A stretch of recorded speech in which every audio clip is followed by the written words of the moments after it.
Bonsoir Christophe Bonsoir. Arnaudy. Alors le rassemblement que vous représentez s'appelle l'Humain d'abord, l'Union du Parti communiste dont vous faites partie, du Front de gauche, du Mouvement républicain et citoyen, le MRC, pour une région sociale, écologique et citoyenne. Alors c'est-à-dire Christophe Arnaudy?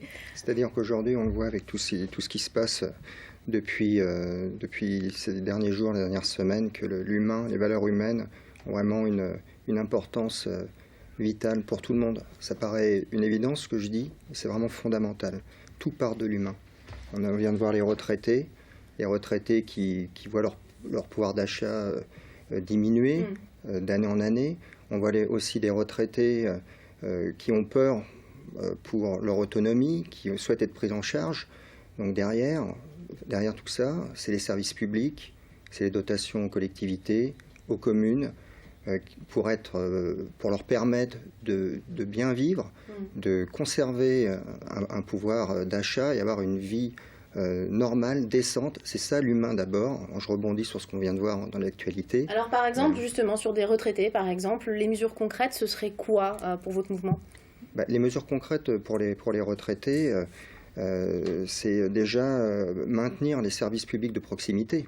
Donc on voit aujourd'hui qu'il y a une forte tendance à faire disparaître les services publics de proximité, les postes qui partent des villages, même le ramassage des ordures ménagères. Ça paraît quelque chose de simple, de basique, mais toutes ces choses-là, petit à petit, ne disparaissent pas forcément, mais on va obliger par exemple une personne qui a du mal à marcher, à faire 200-300 mètres avec un container pour aller chercher des choses, aller à la poste dans la ville d'à côté. Donc il y a des gens qui peuvent le faire, d'autres pas. Donc c'est d'abord ça. Donc ensuite, c'est redonner les moyens aux collectivités ou ne pas leur enlever les moyens qu'ils ont. Alors comment on fait pour leur redonner les moyens, justement, puisqu'on parle de la collectivité, la région qui nous intéresse aujourd'hui? Il faut que l'État ne se désengage pas des collectivités, ni des communes. Il faut arrêter cette logique qui consiste à retirer les dotations aux communes. On voit où ça mène. Donc moins de services publics, c'est moins de soutien de proximité pour les retraités, mais aussi pour les jeunes. Donc les repères, les pertes de repères viennent aussi du manque de services publics. C'est-à-dire on a besoin d'encadrer, d'éduquer, d'accompagner, de créer du lien, de vivre ensemble. Si on vous suit, c'est vraiment le service public en priorité, par exemple les transports, puisque les transports, notamment scolaires, c'est une prérogative régionale.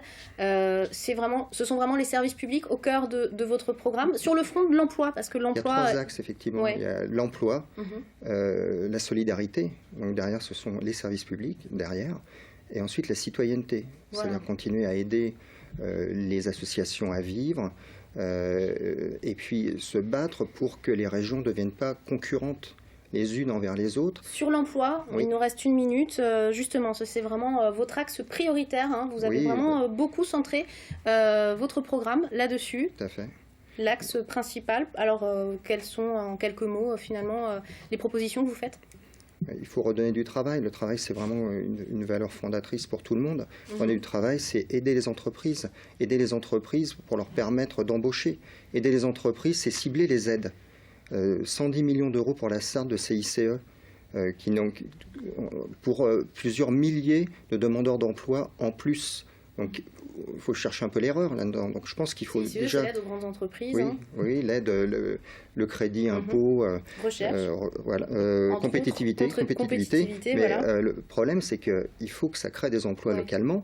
Donc, le travail de la région, c'est aussi de contrôler les aides, peut-être même d'en créer des nouvelles, de simplifier l'accès à ces aides aux entreprises pour qu'elles puissent embaucher localement. Et là, je pense qu'on pourra créer de l'emploi.